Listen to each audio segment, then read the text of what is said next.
সমুদ্র ভালোবাসে না এমন মানুষ হয়তো খুবই কম আছে, আর তাই তো বারে বার ফিরে আসা হয় সমুদ্রে। পকেটে যেহেতু বাজেট খুব একটা বেশি নয়, তাই অল্প পয়সায় পুষ্টিকর খাবার হলো আমার মতে দীঘা। তাই তো আজকে তোমাদের টোটাল দীঘাটি কম পয়সার মধ্যে কীভাবে ঘুরছে আমরা ফ্যামিলি নিয়ে টোটালটি তোমাদের সামনে তুলে ধরবো। তো চলো কথা না বাড়িয়ে ভিডিওটি শুরু করি। বেরিয়ে পড়লাম সমুদ্রের উদ্দেশ্যে, অর্থাৎ দীঘার উদ্দেশ্যে। আর আমাদের ট্রেন হচ্ছে হাওড়া থেকে, আর আমরা ব্যান্ডেল হয়ে যাচ্ছি। নয়ডা থেকে প্রথমে ব্যান্ডেল, এবং ব্যান্ডেল থেকে তারপর হচ্ছে হাওড়া স্টেশন। আর ব্যান্ডেল থেকে ট্রেন ছিল 12টা 20-তে। পৌঁছে গেছি হাওড়া স্টেশনে, আর আমাদের ট্রেন হচ্ছে 12টা 25-এ কান্ডারি এক্সপ্রেস। ঘড়িতে সময় বিকেল 3:15, আর আমাদের হাওড়া দীঘা কান্ডারি এক্সপ্রেস ট্রেনটি চলে এসছে। কিন্তু এই ট্রেনটি প্রায় 40 থেকে 45 মিনিট কিন্তু লেট করেছে। আর এই ট্রেনটি ম্যাক্সিমাম দিনই ক্যান্সেল করা হয়, আমাদের বেলা কিন্তু করা হয়েছিল। তারপর আমরা পরের দিন ট্রেনটি আবার নতুন করে রিজার্ভেশন করেছিলাম, আমাদের সেকেন্ড ক্লাস সিট। আর পড়েছে 105 টাকা করে, টোটাল জিএসটি নিয়ে আমাদের ট্রেন ভাড়া পড়েছিল প্রায় 135 থেকে 40 টাকা। তো এখন রয়েছি হাওড়া দীঘা কান্ডারি এক্সপ্রেস ট্রেনের মধ্যে। আর ট্রেনের মধ্যে দেখো প্যাসেঞ্জার কিন্তু ভালোই হয়েছে। এই ট্রেনটি প্যাসেঞ্জারের জন্য মূলত ম্যাক্সিমাম দিন ক্যান্সেল করা হয়। তো এখন আমাদের টিফিন টাইম, ফ্যামিলি যেহেতু এসেছি, বাড়ি থেকে কিন্তু আমরা খাবার দাবার সব নিয়ে এসেছি। তো সকলে কিন্তু আমরা মিলেমিশে সেই খাবারগুলো ভাগ করে এখন খাবার পালা। বাড়ি থেকে খাবার নিয়ে আসলে সবথেকে ভালো। যারা ট্রেন জার্নি করে তারা কিন্তু সকলেই জানে যে বাইরের খাবার একদমই খাওয়া উচিত নয়। যেই ট্রেন হাওড়া থেকে 2:25-এ ছাড়ার কথা ছিল, সেই ট্রেনটি ছাড়লো হাওড়া থেকে 3:57-তে। তার মানে আমরা অলরেডি 1.5 ঘন্টা কিন্তু লেট।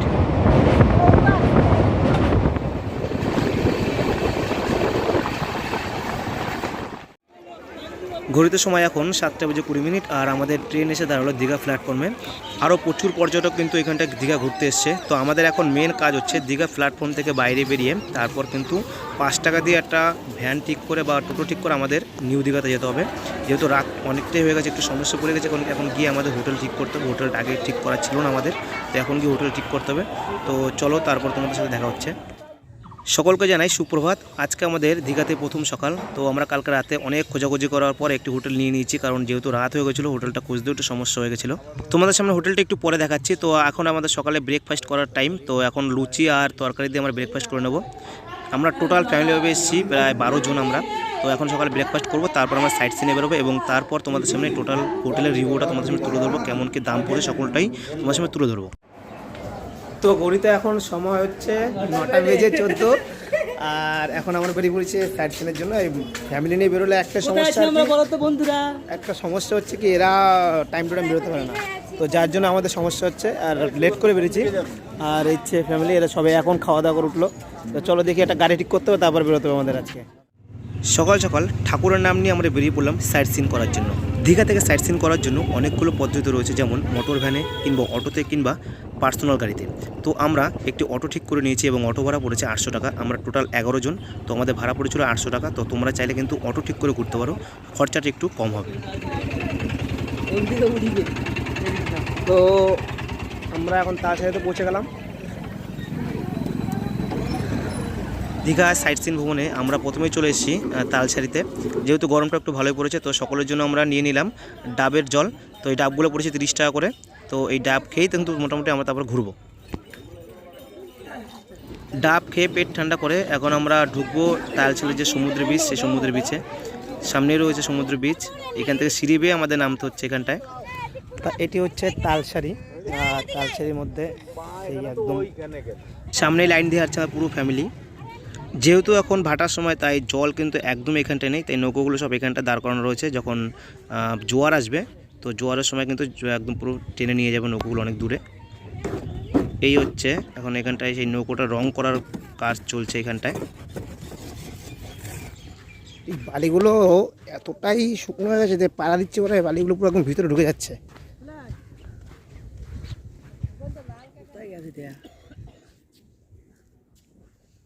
চল আমরা দেখতে পাবো।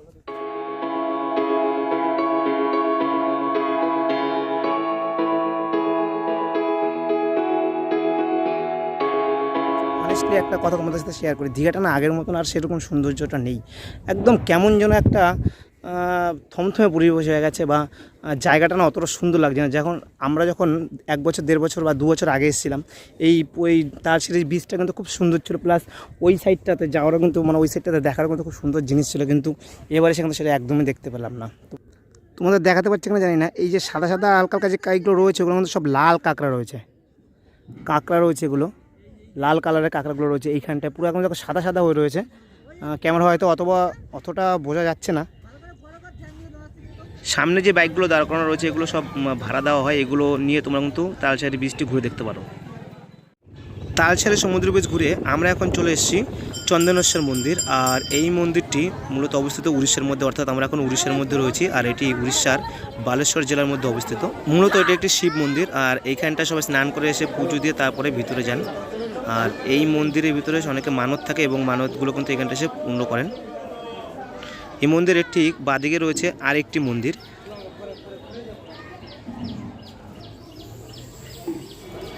এই মন্দিরটির মূল যে মা রয়েছে সেটি হলো মা দুর্গা। আর এই মন্দিরটির ঠিক বাদিকে রয়েছে একটি ঘাট বাঁধানো পুকুর। এই পুকুরে সমস্ত ভক্তরা স্নান করে গিয়ে তারপরে কিন্তু ওই মন্দিরের ভিতর ঢুকে পুজো দেন। এই মন্দিরের ঠিক সামনে রয়েছে আরেকটি মন্দির, এখানটা সবাই এসে ধূপকাঠি বা প্রদীপ জ্বালান। তারপরে সামনে রয়েছে এই আরেকটি মন্দির। আর এই মন্দিরের মূল দেবতা হলো রাধাকৃষ্ণ ঠাকুর। উড়িষ্যার চন্দনেশ্বর মন্দিরটি দর্শন করে আসার পরেই রাস্তায় পড়বে আরেকটি মন্দির। আর এই মন্দিরটা তোমার সময় তুলে ধরতে পারছি না, তোমরা দর্শন করো অবশ্যই, কারণ এই মন্দিরে ক্যামেরা অ্যালাউ নেই। এখন আমাদের নেক্সট গন্তব্যস্থল হলো উদয়পুর বিচ। পৌঁছে গেলাম উদয়পুর বিচে। কতটা সুন্দর লাগছে উপর থেকে দেখো।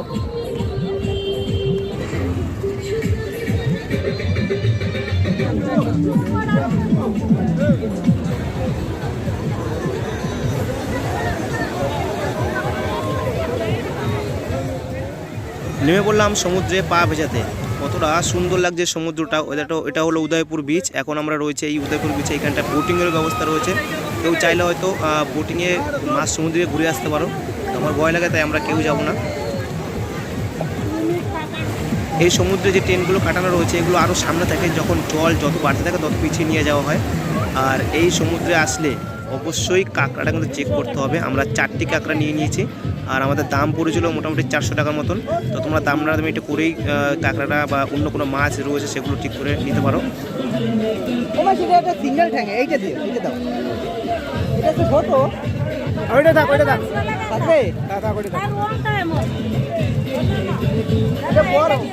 রয়েছে এখানটা নানান ধরনের সামুদ্রিক মাছ এবং আমাদের কাঁকড়াটা এখানটায় তৈরি হচ্ছে।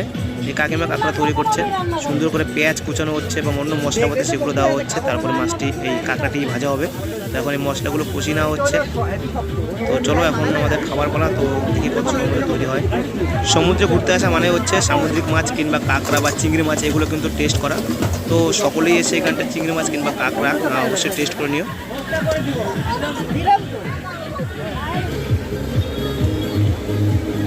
ওইদিকে তৈরি হচ্ছে আমাদের সামুদ্রিক কাঁকড়া, আর এদিকে আমরা ফ্যামিলিভাবে একটু পাঁপড় খেয়ে নিচ্ছি। এখন ফ্যামিলিভাবে ঘুরতে আসলে কিন্তু খাওয়া দাওয়ার কোনো অবশ্যই কোনো চিন্তা থাকে না। চলে আসলো আমাদের কাঁকড়া। তো এখন এই কাঁকড়া আমাদের খাবার পালা। কেমন লাগে রে? ভালো। কেমন লাগে? অমাইক কেমন টেস্ট? খারাপ না। খারাপ না। মেশো তুমি তো খাওনি এখন না? খাবো, খেলে পরে টেস্ট বলা যায়।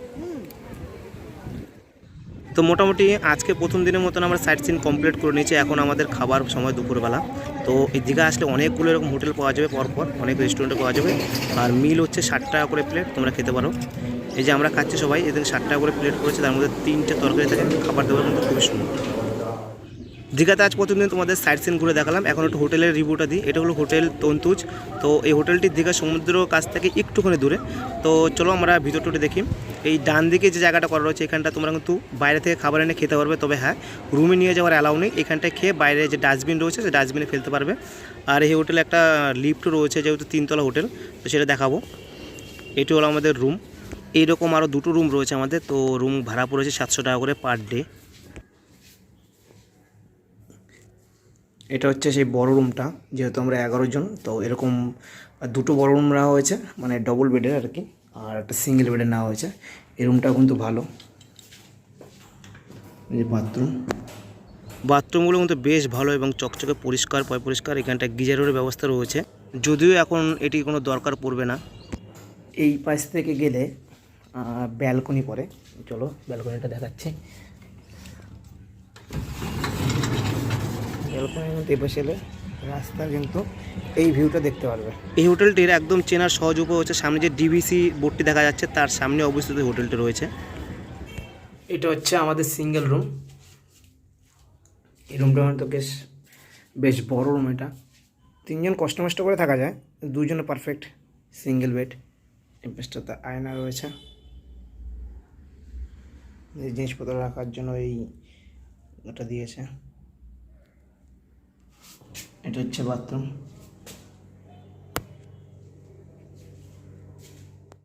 মোটামুটি সন্দেহ হয় ভাব, আর সবাই মোটামুটি লিফটে করে নিচে নামলো, যেহেতু লিফট রয়েছে তাই আর পায়ে হেঁটে কেউ নামলো না।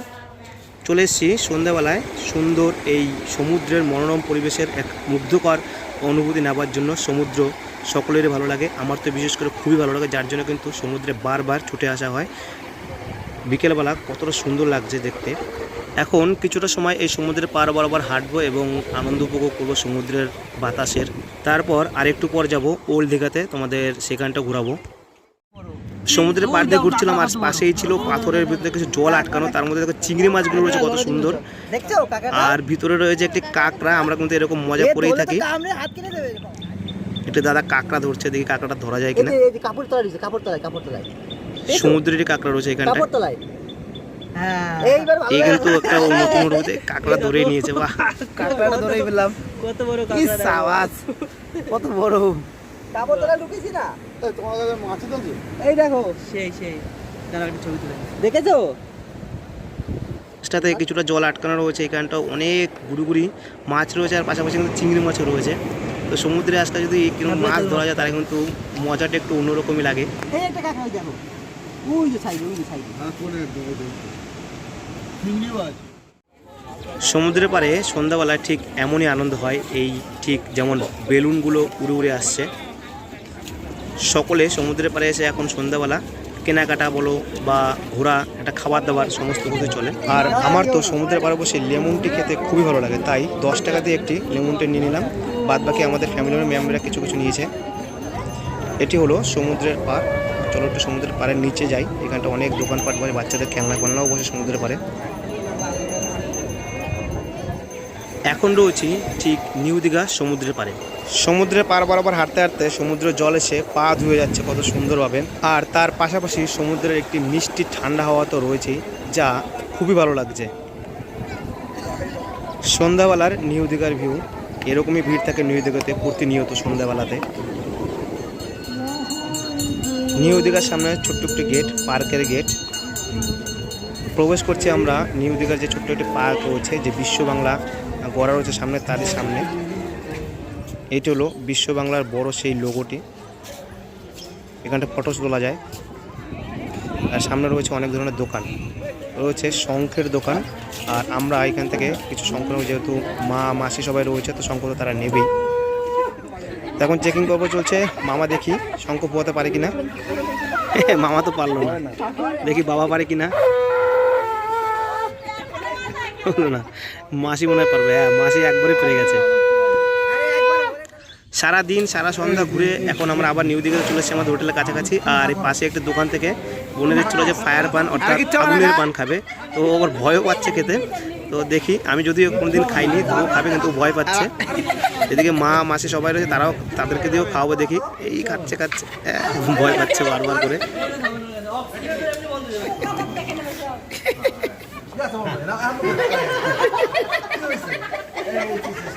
এবার হচ্ছে মাসির পালা। মাসিও ভয় পাচ্ছে, আগুন দেখলে কেনা ভয় পায়, মুখটাও আবার মুখের মধ্যে ঢুকবে। মাসিও ভয় পাচ্ছে।